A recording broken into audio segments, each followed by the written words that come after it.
How are you meeting the present moment? Are you trying to shut it down? Or are you opening up?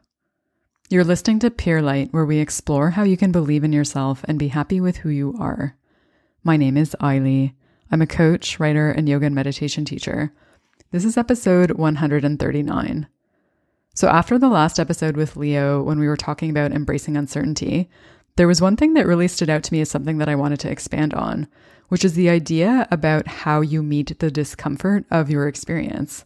And we were talking about it in the context of facing uncertainty, but it's something that's actually true in every moment of our lives, because in every moment we can be showing up in a way where we're aligning with what's happening or where we're resisting it.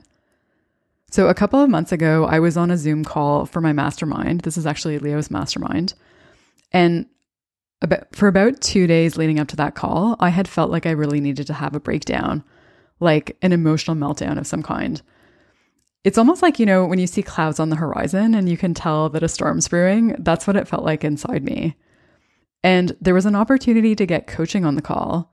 And I spoke up and took it because there was something that was on my mind that wasn't related to how I was feeling, but it was something that I wanted some support with. And as soon as I started talking, so I'm on a Zoom call with 16 people or something like that.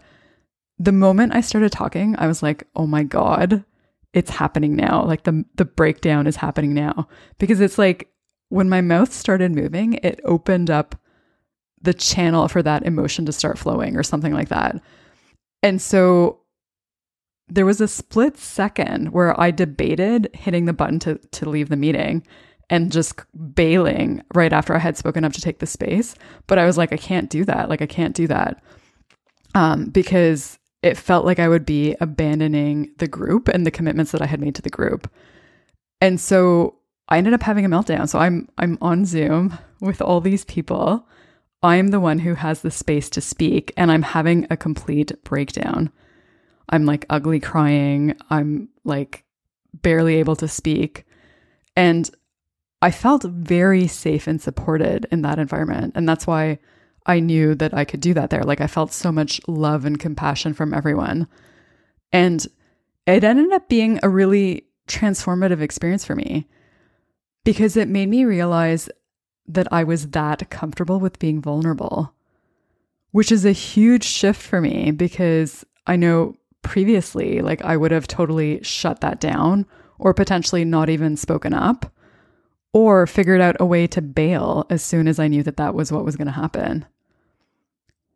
So I was quite proud of myself for choosing to welcome that experience. In every moment, you have a choice about how to deal with your experience. You can open up and allow it to pass through you, or you can shut it down and prevent it from even happening. And when you shut it down, it's a way of resisting the present moment. And there may be good reasons for shutting it down, only you can discern what's best for you in each moment. But when you shut it down and resist it, it's really a way of wishing that things were different than they are. So it's like operating under the assumption this shouldn't be happening. When you do that, it means that you aren't allowing the emotional energy to flow through you. It's like you're blocking it, which means that that energy will stay with you until you choose to unblock it and allow that opening to happen so that it can pass through you. Because you may be thinking I'm not going to deal with this. I don't want to deal with this. This isn't the right time. This isn't the right place.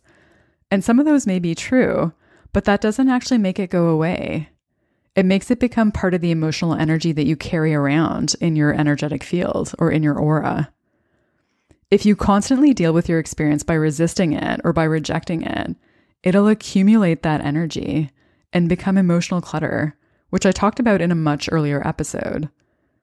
And I want to be clear about something. There may be times where you actually need to resist what's coming up for some reason.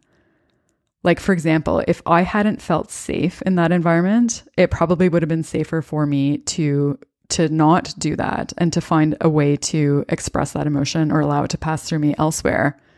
So if you're not in a safe space to process whatever's coming up, it may be necessary to contain yourself until you are in a safe space. And I'm really grateful that I felt safe enough to do that on that call instead of trying to shut it down. Because if I had tried to shut it down, that would have been a way of containing it and holding on to that energy. I would have also wanted to figure out a way to bring it back up again later so that I could actually go through it and work through it and process it so that I could be free of it. Because that's how healing happens.